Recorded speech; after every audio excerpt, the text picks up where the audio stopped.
Duty நம்பி நின்றுட்டு இருக்கேன். மதியானம் 1 மணிக்கு எல்லாரும் கூடி எடுத்து போயிடலாம். எனக்கு மார்னிங் டியூட்டிங்க. நீங்க போங்க. நீ மார்னிங் நான் நைட் நான் வந்து தூங்குவேன். நீ அடுத்த சாட்டர்டே தாய் ஒரு வேலை நீ யார் தெரியல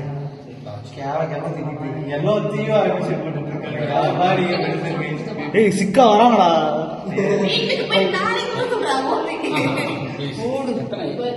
இல்லையா உள்ள போங்க சொல்லுவாங்க தெரியாது.